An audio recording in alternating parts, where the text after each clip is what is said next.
Ya, salam persaudaraan Indonesia. Ya, salah satu pertanyaan yang sering ditujukan kepada orang Kristen, kenapa orang Kristen selalu mengatakan Yesus Kristus satu-satunya jalan ke surga? Ya, mereka ini yang mengatakan atau beranggapan seperti itu, menganggap orang Kristen itu berpikiran sempit ya. Bahkan ada yang mengatakan sombong orang Kristen ini dengan mengatakan Yesus adalah satu-satunya jalan ke surga. Bahkan mereka berani mengatakan, ya, kecuali melalui Yesus tidak ada jalan ke surga. Saya ingin menjawab pertanyaan ini. Kalau orang Kristen mengatakan, mengajarkan, mengimani Yesus adalah satu-satunya jalan keselamatan atau jalan menuju surga, bukan orang Kristen yang mengatakan itu sebenarnya. Bukan saya. Tetapi itu dikatakan oleh Yesus Kristus sendiri. Akulah jalan dan kebenaran dan hidup, tidak seorang pun yang datang kepada Bapa maksudnya ke surga kecuali melalui aku. Ya, hal ini kan ditulis kan dalam kitab Injil ya. Itu yang dibaca, itu yang dikutip, itu yang diimani oleh orang Kristen. Kemudian Yesus juga pernah mengatakan begini, ya, jikalau kamu tidak percaya kepadaku bahwa akulah dia, kamu akan mati dalam dosamu. Ya, Injil Yohanes 8 ayat 24. Rasul Petrus yang memang salah seorang saksi hidup bersama-sama dengan Yesus selama Yesus ada di dunia ini, dia mengatakan begini, dan keselamatan tidak ada dalam siapapun juga selain di dalam dia. Maksudnya Yesus. Sebab di kolong langit ini tidak ada nama lain yang diberikan kepadanya manusia yang olehnya dapat diselamatkan. Kisah Rasul 4:12. Kemudian Rasul Paulus juga mengatakan begini, yaitu karena Allah itu Esa, dan Esa pula yang menjadi pengantara Allah dan manusia, yaitu manusia Yesus Kristus. 1 Timotius 2 ayat 5. Ya, berdasarkan pernyataan-pernyataan baik Yesus, para rasul, atau orang-orang sangat dekat dengan Yesus, ya, ditulis dalam kitab suci orang Kristen. Makanya orang Kristen mengatakan, meyakini, mengajarkan bahwa Yesus satu-satu jalan keselamatan atau satu jalan menuju surga. Ya, memang tidak sederhana itu. Karena itu saya mencoba memberikan penjelasan begini. Allah yang Maha Kuasa telah menciptakan alam semesta ini dengan segala isinya baik adanya, baik sempurna.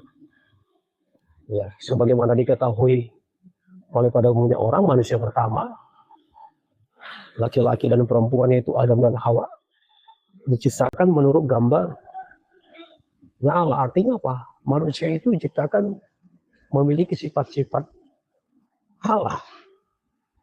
Bisa berkomunikasi, bisa berdoa dengan Allah, bisa bersekutu atau berkomunikasi dengan sesamanya. Ya, segala kebutuhan mereka sudah disediakan ya di Taman Eden itu. Itu indahnya, semua tersiap di situ. Ya, mereka diberi kebebasan dalam hidup mereka. Hanya satu pada waktu itu memang Tuhan mengatakan begini, semua buah yang ada Taman Eden ini, di mana Adam dan Hawa ditempatkan Allah pada mulanya, boleh kalian makan buahnya, tetapi satu yang tidak boleh kalian makan adalah yaitu buah pohon pengetahuan tentang yang baik dan jahat, supaya kalian tidak mati. Itu ditulis dalam kitab suci Kejadian pasal 2:17. Tetapi apa yang terjadi? Sangat disayangkan, Adam dan Hawa tidak mentaati perintah itu. Bahkan mereka dengan sengaja memakan buah pohon pengetahuan yang baik dan jahat itu, yang memang dilarang Tuhan. Artinya mereka memang melanggar firman Tuhan. Itu artinya berbuat dosa ya. Akibatnya apa? hubungan yang tadinya baik dengan Allah, dengan Tuhan, itu terputus. Dan juga rusak hubungan antara sesama manusia, kemudian dengan alam semesta juga rusak. Ya, bahkan Adam dan Hawa, mereka suami istri saling menyalahkan, ya, nggak ada yang mengaku bahwa mereka yang salah.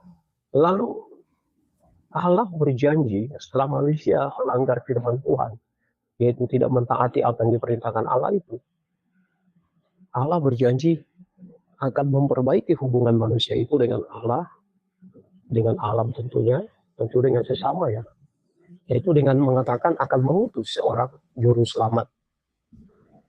Itu dalam Kejadian 43 ayat 15. Ya, terus janji Allah itu terus disuarakan, disampaikan oleh para nabi. Akan datangnya seorang juru selamat. Dan memang itu digenapi dengan apa? Yaitu Allah yang adalah firman yang adalah Allah. Firman itu menjadi manusia. Itu yang disebut dengan firman yang hidup. Itulah Yesus yang jadi manusia, yang hadir dalam rupa manusia ke dalam dunia ini. Untuk apa?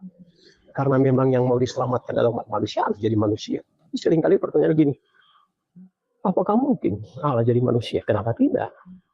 Tapi kalau manusia jadi Allah nggak mungkin, kan? Gitu, kan? Ya, jadi Yesus yang adalah firman yang hidup, jadi manusia, hadir dalam rupa manusia.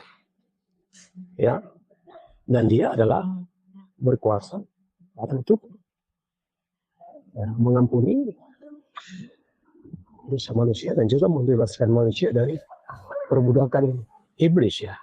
Karena tadinya mereka sudah dipengaruhi oleh iblis. Ya. Lalu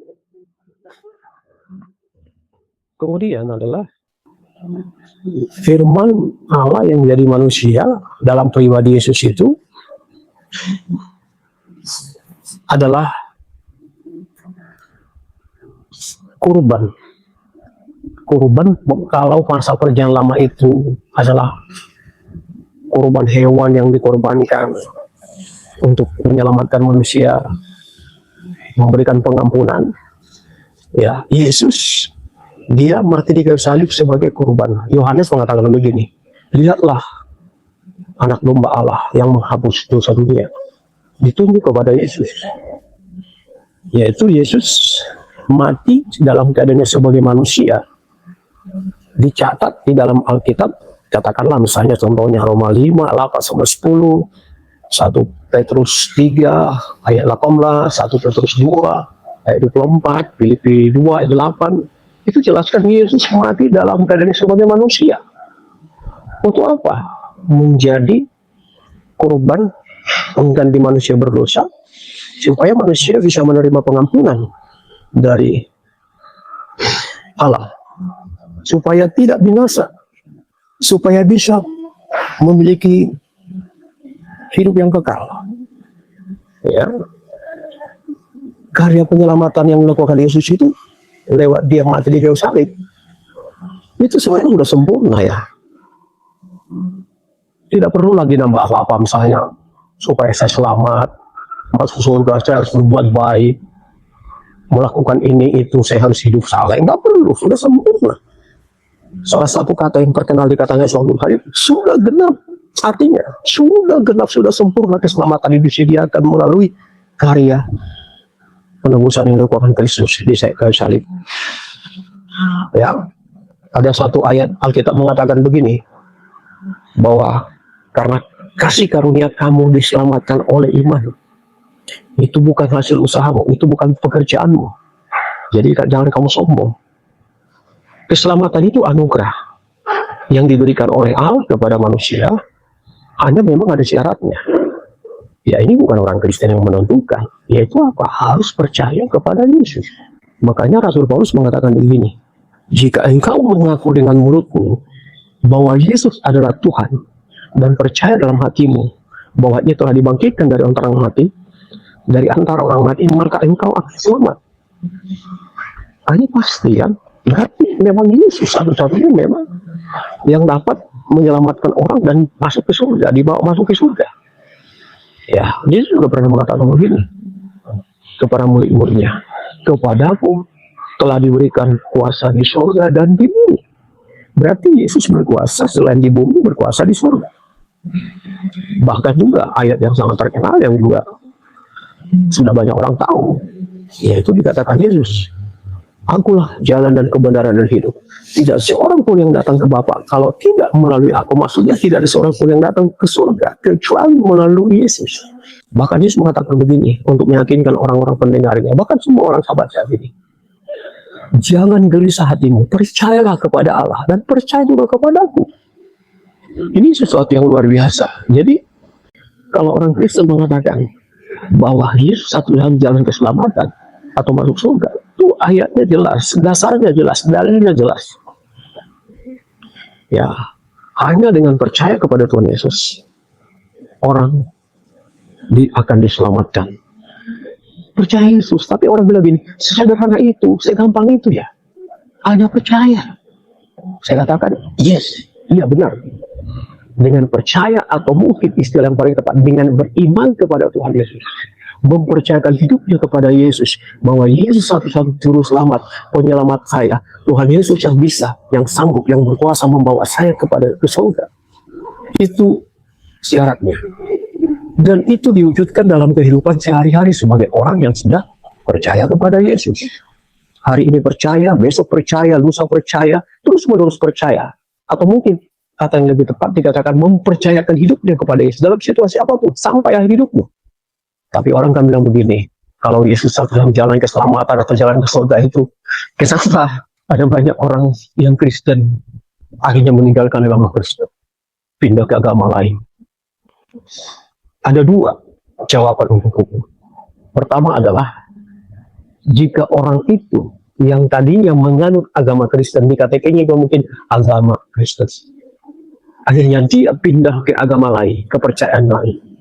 Sampai akhir hidupnya dia dengan kepercayaan yang baru itu. Ya, berarti dia belum pernah percaya yang sungguh-sungguh kepada Yesus, belum pernah beriman, apalagi mempercayakan hidup kepada Yesus. Dia tidak atau belum didiami Roh Kudus, belum dimeterai Roh Kudus, dia belum pernah jadi milik Kristus. Roma 8 ayat yang 9-10. Belum pernah. Dia bukan milik Yesus, dia dimeterai Roh Kudus. Karena sekali orang didiami Roh Kudus, dimeterai Roh Kudus, Roh Kudusnya akan diam selamanya sampai dia nanti masuk ke dalam kekekalan di surga. Kalau dia milik Kristus, Roma 8 ayat 9-10 itu, dia pasti akan kembali kepada Kristus. Ya, itu yang pertama. Tetapi jika orang itu pindah agama, yang bisa kita lihat, yang bisa kita tahu, kalau gitu, itu orang terkenalku. Ya, tadinya baik, tadinya ini begini terkenal. Tetapi mungkin untuk sementara waktu dia terpengaruh dengan dunia ini. Kemudahan dunia ini, katakanlah mungkin ya karena harta, karena kekuasaan atau jabatan, atau mungkin ya maka itu saya bilang mungkin dia mau ganti istri atau merubah istri gitu ya. Ya mungkin. Tapi satu saat karena dia sudah milik Yesus, dia dimeterai Roh Kudus, ya dia akan kembali, dia akan kembali kepada Yesus, minta ampun, mohon pengampunan, lah sehingga mereka diberikan pengampunan hanya selamanya. Dan mereka yang sudah percaya kepada Yesus pasti akan masuk surga. Dan itu dilakukan selama akhir hidup. Kiranya penjelasan ini jadi berkat dengan memahami kenapa orang Kristen mengatakan Yesus satunya jalan keselamatan menuju surga. Tuhan Yesus memberkati.